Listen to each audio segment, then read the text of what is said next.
Assalamu alaikum warahmatullah. Good day and welcome to another interesting episode of the Whiteblood Panorama with me, Umar Isa Dandago. And this is the second episode of my interview with Salihu Tanko Yakasai, the Kano State gubernatorial aspirant under the platform of PRP. Well, as you know, Kano State is faced with a plethora of issues, and managing a mega state like Kano is way different from managing one's social media world. And Salihu Tanko Yakasai believes that under him, Kano State will be great. But how? What plans does he have for the state? How different is his administration going to be? Does he have the expertise to deal with the pressing issues that the state is facing? If yes, then how? Well, Dawisun Kano, it's a pleasure having you again on the show. Thank you very much for having me once again, Maloma. Briefly, from Abu Musa Idris, how did you get the name Dawisu? So it's a nickname given to me by one of my friends when we were in school. Obviously, Dawisu is someone that dresses well, looks good, and as such, just like you do now. Yes, but you also are Dawisu in your own right as thank well. You. So that is how that name came about. And like I said, it wasn't popular back then. It's just casually a friend was calling me that. But when I came to Twitter, I was on Facebook and I was known and of course making waves. But when I came on Twitter, I wanted to be anonymous. I didn't want to be known. I wanted to hide my real name, Salihu Tanko Yakasai, and I don't want to be known so I can have my freedom to say what I want to say without the DSS arresting me. So practically that was why when I came to social media, particularly Twitter, I didn't write my name, I didn't put my name. I didn't put my photo, so nobody knew I was Dawisu. So that was how I kept going for some years. And then everybody was curious to know who is this guy, and then up to the level that, of course, later on people got to know that I'm the one. Okay, so that is how the name Dawisu came about. That's good. That's good. And in English, the word Dawisu means peacock. Yeah, that's great. Okay, and now let's jump into the matter. You want to be the next governor of Kano. Inshallah. Yeah, of course. Why do you believe you are the one Kano State is in dire need of? Well, for starters, you can see that Kano is a cosmopolitan state. Kano is rich in so many different levels, but most importantly, Kano is blessed. Is blessed with history, 1,000 years of history, sustained history, sustained development. Kano is blessed in terms of resources, both human and natural resources. But I am almost certain that we are yet to fully realize our potential as a state. Apart from the foundation, the solid foundation with which Mala Audubakul laid for the state, and of course maybe Rimi expanded it in 1979 to 1983. Every other governor that came, maybe just two of them, added a little bit more, in terms of maybe Ganduja and of course Konkoso, in terms of the development of the state, they added their own. The physical development. Yes, they have added their own. But Shekaro's development is more like human development. More of human development, not the physical one per se, But so these are little things that they I wouldn't call them too little, but they have not like gone nuclear in terms of the development of the state.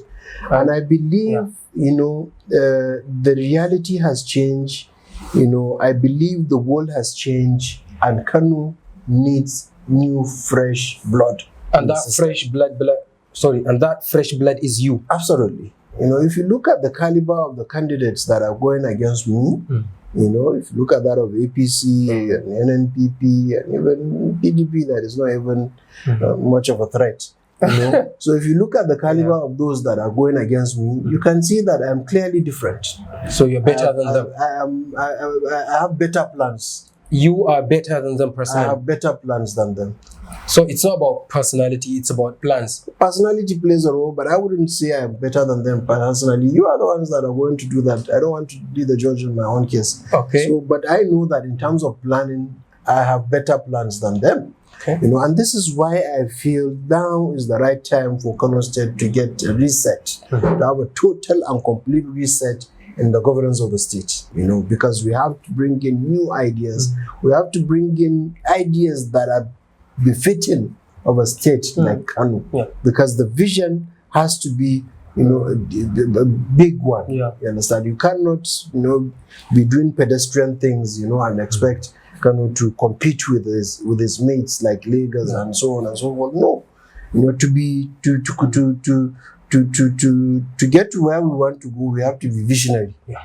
And that is why we are doing this thing, and that is why we are confident. What difference would you make? A lot of difference. I can tell you that for a fact. Part of our plans, I have a blueprint that we are working on, which is making Kano Vision 2033, making Kano the center of commercial excellence in 10 years. Okay. Yeah, so in 10 years time, from 2023 to 2033, 10 years time. So you want to roll for 8 years and then allow one of your successors? It doesn't have to be you personally, but have the plan. So that even if it is not you, at least the plan is there, and anybody that is interested in developing the state can work on it. That is what happened. Just like the same way Abacha did Vision 2020, and of course, he did not live to see its full implementation. But you have a plan, so that others can also work on it. It doesn't have to necessarily be you. That is what Audu Bako did. Yeah. Audu Bako's plans were 50 years. Okay. Everything Audu Bako was doing was 50 years, and that is why up to today we are benefiting from the plans, the foundation that Audu Bako has laid for the state. And unfortunately, continuity is the biggest problem we are facing. Yeah. So you cannot guarantee the people of Kano that after you get elected and after you leave it is the the responsibility of the people to ensure that good plans, good projects are sustained, are continued. It is the responsibility of the people. If you put someone there to represent you, you should ensure that you hold him accountable, in terms of the promises and the plans that he has. You understand? So back to my issue, we have a plan for the state. Like I said, it's a 10-year plan, and we are focusing on 7 sectors. We are focusing on economic growth. We are focusing on the infrastructure, critical infrastructure. We are focusing on education, healthcare, environment, very, very important and crucial. We're also focusing on public sector reform, to reform the governance entirely in the state. And then last but not the least, and one of the most important ones also, that is peace and security. So these are the 7 sectors that we are focusing on, and we have huge plans for it. For example, if you talk about the economy, our plan is to surpass Lagos in terms of economic strength in 10 years time, inshallah.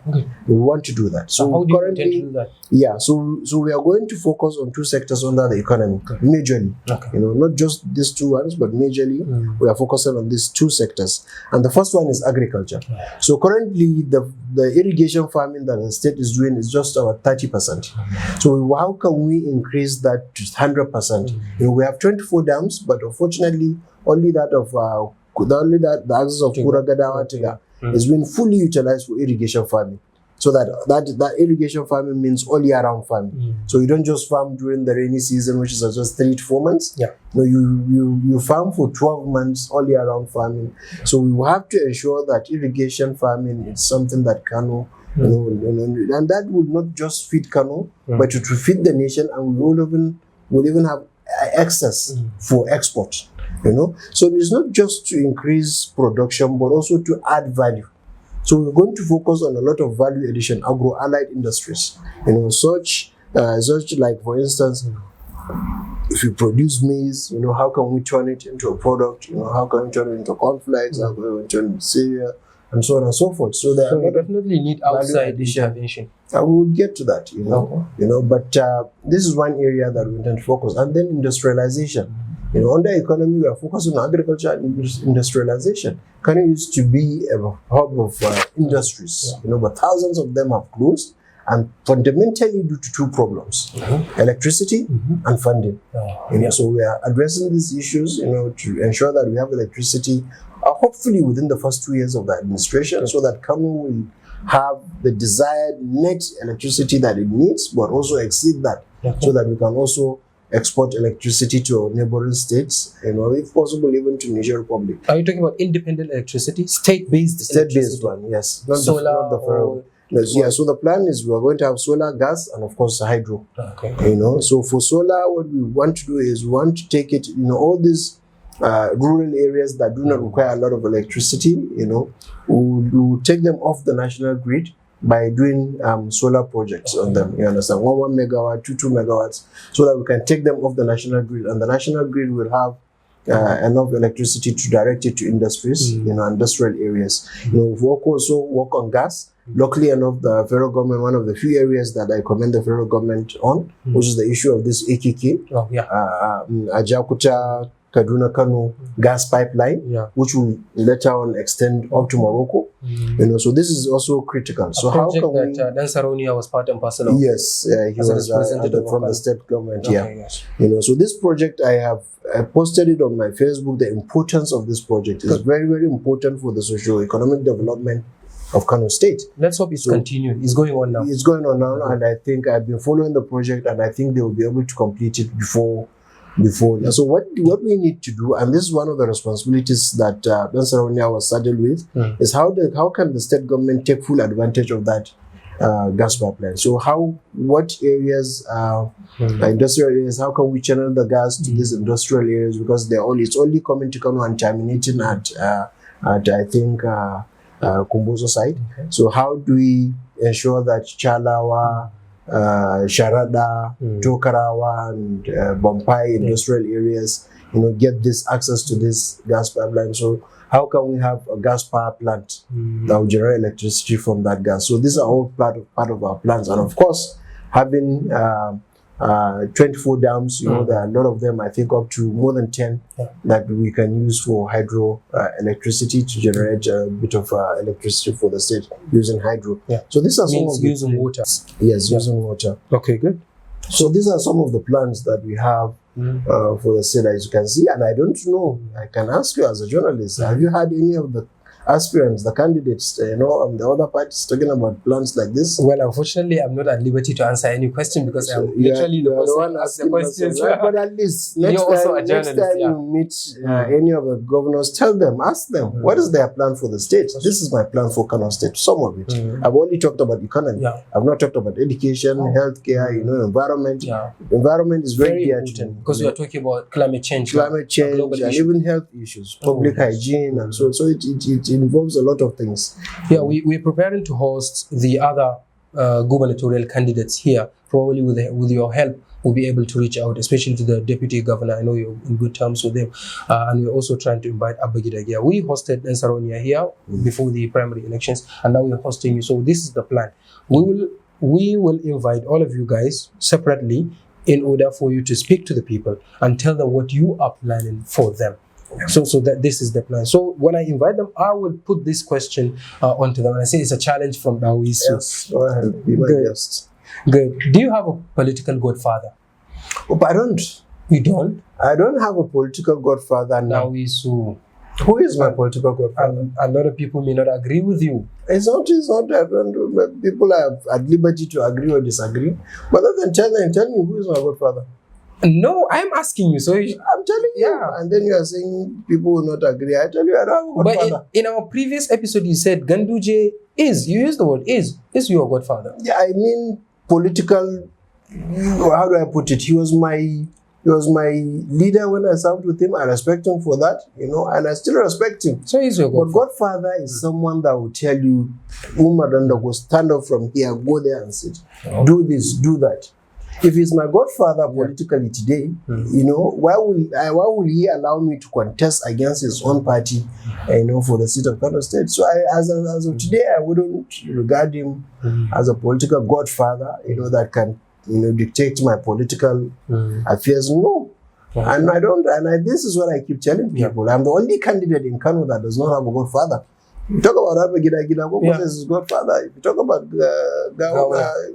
Ganduje is his godfather. If you talk about the PDP one, he also has his own godfather. But Dawisun, the people of Kano are my godfathers. So, and what about your father? Somebody would say your father because of the sheer influence, the great influence that he has, not just in the Kano politics, but in the whole of the country. Somebody would say, your father is doing a lot to influence you and to push you.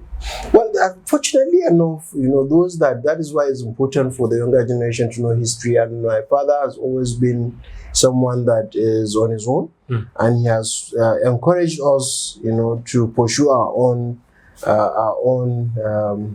political path. Everything you do in life encourages you to make your own decisions and make up your own mind. And how, if I can also ask again, if you say that he will influence me more or less, I have been for over almost 20 years, I've been a supporter of President Buhari, and for the entire time he has been against President Buhari. So why didn't he influence me then to leave Buhari and join his candidates? I think it's important for people to understand that, of course, I call him an encyclopedia, a walking encyclopedia, because of his rich history and his rich experience. He's an authority, and nobody will have him and not tap from his experience and expertise. But at least he has brought us up in such a way that we are our own people. And so we make up our own minds to do what we want, and unfortunately that's a good thing, and I believe a lot of people know that as well. Let's hope you will one day link us to him so that we can host him on the show. Problem. Thank you very much. In the US, the power has been rotating between the Democrats and the Republican parties. Clinton in the 1990s, then George W. Bush, then Obama, and then Mr. Trump, and now Biden. So in the UK, it's either the Labour Party or the Conservative Party. In Nigeria, it's PDP and now APC. Okay, do you have confidence that now your party, PRP, is going to make a difference? Well, PRP has already made a difference in the past. This is what I want people to realize. PRP is not a new party. PRP is not a small party. PRP, it's not an influential party, as influential as PDP and APC. Because of a number of reasons, but that does not mean it's a small party or is an insignificant party. PRP had 2 governors in 1979. Of course, they have not, due to one reason, issue of leadership, issue of resources, they have not been playing the type of politics that the new political parties are playing, money politics. Of course, that can understand why the party's own limitations. And there are internal crises in the party now. Is there any political party that does not have internal crisis? Just yesterday, 3 senators left the APC. Now you worry about your party, not other parties. No, I'm just telling you that there is no party. But if it answers its name, a political party in Nigeria, a strong political party in Nigeria, there is no party that does not have internal crisis. So if a party does not have internal crisis, that one is just an organization, it's just an NGO. So how are you managing your crisis so that it would not affect you in the election? We are working hard to unite the party, and I can tell you that 90% of it has been successful in Kano State. We are trying to bring everybody together. It has not come to the point where we make it public, but I can guarantee you that we've worked hard to ensure behind the scenes, to ensure that the party is one united party in Kano State. I'm not talking about the national, but at least in Kano State, which is my jurisdiction, we are doing our very best to unite the party, and we have been successful for the most part of it. You understand? And of course, the only thing that I keep telling everybody in PRP is that drop your interests, and look at the larger picture. The larger picture being Kano State. We have a huge opportunity now to take over from APC, a huge one, because people need change. People are yearning for something new. And this is what we bring to the table. This is what I, as a gubernatorial candidate of PRP, and my party, as a party that has, that was more or less, birthed in Kano State by Mala Aminu Kano and Mala Abubakar. These are the people that are the forefathers of this party. So we have a huge opportunity, a huge, chance of taking back Kano State from these people. You understand? And we're going to do it. But the only way we can do it is if first and foremost we have a united PRP before we go further to go to the rest of the population and ask them for their mandate, so that we can get that and get elected. Still, on this issue of internal crisis, I'm going to sound blunt. Go ahead. And it's serious. A lot of people are saying that there are some people within the party who are serving as the agents, probably working undercover, to undermine your party, the PRP, they are working for. Allegedly, for the ruling party. And someone has even gone to the extent of telling me that you personally, Salihu Tanko Yakasai, Dawisu, are also accused of being probably an agent of Ganduje, given your relationship with him. What would you say to them? People would talk. You'll be surprised what people are saying behind your back about you. People would talk. That is the nature of people. they talk, but what we always tell people is that, use the facts of the matter. You understand? And anybody that is being used, in PRP to destabilize the party is not succeeding, because the party is growing. I am the gubernatorial candidate of the party. Every day we are receiving people. We have House of Assembly members in almost all the 40 constituencies of the State Assembly. We have House of Reps members. We have a senator, 2 senators for that matter. So we are growing. So if your mission or vision, your plan is to sabotage the party, you are not succeeding. Because if you are succeeding by now, nobody will be talking about PRP. So but now people are talking about PRP, and also you also raise a question about me. Yeah. You understand? Like I said, I am not going to, just because I am no longer in good terms with Gamdujo, I'm no longer in his government, insult him, drag him like people do. That is the norm. Yeah. I'm not normal. I'm not normal in that regard. Yeah. You understand? Yeah. Because, if someone gives me an opportunity to serve his government, without knowing me, and we work together closely for 6 years, like I said, my agreement with the federal government, not him. Okay. So I cannot come and be insulting him and doing that. I will not do that. So your personal politics is clean. It's very clean. People can see it. And I keep saying, if Ganduje is the one that is, people claim that I'm working for him, why would he bring someone to come and defeat his own candidate, his own party? Why? Him is a party man. Yeah. Ganduje is a party man. So why will I come and work for the sabotage his own party? Just has been cleared. So I'm asking people to, sometimes you have to, if, there's a saying in Hausa, idan mafaɗin magana wawa ne, majinta ba wawa ne ba. And that's why we brought you here, and we brought the question to you for you to clarify. Yes. So that is why I'm bringing it back to the people. Let them use it, because it's not everybody that I'll go and talk to. But let's use your head. If someone come and said this against it, look at his antecedents. Yeah.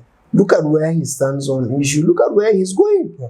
And that will be able to make you understand, by on your, be the judge yourself. And one funny thing is that life is all about timing. Yeah. The time will come with time. Time will come when I will be the governor of Kano State, and they will see that I'm my own man. I know I'm optimistic of this. And nobody will control you. Nobody. So we have 5 minutes to go. Let me put some questions that I got from our viewers and contributors. This one says, my question to you, Dawisu, is that how do you convince people to recognize your party and get rid of those parties that dominate the court of politics in our country and also states? We need to have serious reason so that we can have a change. From Nasir Ahmad Suleiman, Ungua Uku Kota, briefly. Madam Nasir, you asked a very important question, and all I can say is that look at these parties that we have. From 1999 to date, you've tried PDP, you've tried MPP, you've tried now APC, and of course, each one of them has won some few points, you understand? But look at the bigger picture. What have they done that has significantly changed Kano State, in terms of our socio-economic development? What have they done? Use your own, be your own judge, and assess us based on our plans, based on our vision for the state, based on what we intend to do for the state. Okay. We want the campaign of 2023 to be issue-based. It's not just about, dragging this one, dragging that one. Issue-based. What are the things that you do when you get elected? Ask people what their plan is. Don't just go and vote them based on sentiments. If you vote based on sentiments and they become elected, if they get elected, you see sentiment. Sure. So you will regret it. Briefly, Abdurabi said, 2 questions here. What are your political experiences, and does politics help you in your life? Briefly. Yeah, my political experiences is that I've been actively involved in politics for 22 years, and I've held different positions. I participated in at different levels. I was the returning officer of my party, APP, back in 2003 in my ward. I participated in the presidential campaign council twice. I have also been legislative aide to a honorable member 2003 2007. I have also served as secretary of the Kano State AMPP Publicity Committee, and of course I've been the DG Media and special advisor in this current administration. So at least I'm sure he can see the experience that we have. And it has helped you personally. Of course, Yeah, right. there's no gainsaying that. We have gained a lot of experiences from this one, and it has And helped. of course, connection. Yes, network, more or less network, not connection. Okay, yeah, network, of course. So, Abdurrahman Abubakar says, how do you see your contest against the major politicians like Gauna and Abba Gida Gida? I'm confident that by 12 noon, inshallah, Mal Abdurrahman will defeat them. Good. And you will see, because you are the ones that are going to vote, and I'm sure you're going to vote one of your own. Abba Gida Gida is 60 years old. My brother Gauna will be 57 years old. I am 40. The age doesn't matter. Joe Biden is 78. Yes, but what I'm telling you is that who will you connect more with? The rapport that I will have with you, the understanding of the issues that I have currently now, do they have it? Okay. You can understand why Joe Biden is president because he contested against Trump. Who will vote for Trump? Unless if they share that. Yes, but basically what I'm telling you is that I have more connection. I understand your issues much more than any one of them does, and I understand what I have a plan for what we are going to do in addressing these issues, and they don't. If you were unlikely condition, if you were to vote for any other person other than you, yes, who would you vote for? I have not had their plans, so I will not make up my mind yet. I still want to, maybe they are still trying to draw up their plan, but I have not had one single person said this is what he intends to do. My brother Gauna said he's going to continue from where Ganduje has stopped. So I want to know in what area he intends to continue. Abba has not said anything, whether he's even going to continue with what Konkosa has done. I've not had anything. So I want to know, I'm voting based on issues. What are the issues that you're going to address and what are the solutions? So, and I'm asking anybody to do that, vote based on these issues. Don't just vote based on sentiment. Final question from Malang Ilyasunu. He's our physics teacher at Day Science College, Kano. He says, if the election does not go as expected, what plans do you have to contribute to the development of the state, being that most politicians lock their ideas if not in power? Probably he believes that you have a lot of ideas. Yeah. So first of all, I have not, I have been contributing to the development of the state for a very long time. That's one. Secondly, my plan or my blueprint is already on my website, and I think very soon we are going to launch that website. So people will see it. We are not locking anything. We are not hiding. We do not have monopoly of this thing. We are going to make it public. Not just to make it public, but we want also your input. We want Marlon to add to us. Okay. We want Marlon to tell us his ideas in education. He is a teacher in Day Science College. He taught us when we were in Day Science College. Yes. And he has a master's in geophysics. So you see, he has a lot of value to add to us. Something we'll come to him. I promise you, we'll take me to him. We'll tell him what our plan is for the environment and how we intend to handle a lot of these environmental issues. So we are making it an open source. This is what we say we are going to do. Criticize it, look at it, and know what it is that you want to add to it, what it is that you think will not fly. That is what we mean by crowdfunding. So crowdfunding is not just funding in terms of cash, but also crowdfunding the ideas. So people can take ownership of these ideas and have, a stake in it. Well, Dawisu, what do you have to say about the interview? It was quite interactive. I enjoyed it. It wasn't tough as I would have wanted. So maybe next time we make it tougher. But at least you did an excellent job. Thank you very much. Thank you so much. Thank you, Dawisu. It's been an honor hosting you. We hope when next we invite you, you'll be able to come. Definitely. And the promise that you took, you're going to link us to other guys. The ones that I have I have within my network, definitely I'll do that. Including your great dad. Inshallah. My father told me a lot about him in the morning before coming to the studio. Excellent. All right. That has been my second episode of the Whiteblood Panorama with me, Umar Isa Dandago, and the guest is Dawisun Kano, Salihu Tanko Yakasai, the gubernatorial aspirant under the platform of PRP, the People's Redemption Party. It has been an honor hosting him, and it's been a very interesting program. On behalf of everyone that has contributed to the production, I'm Umar Isa Dandago, saying goodbye and have a wonderful day ahead.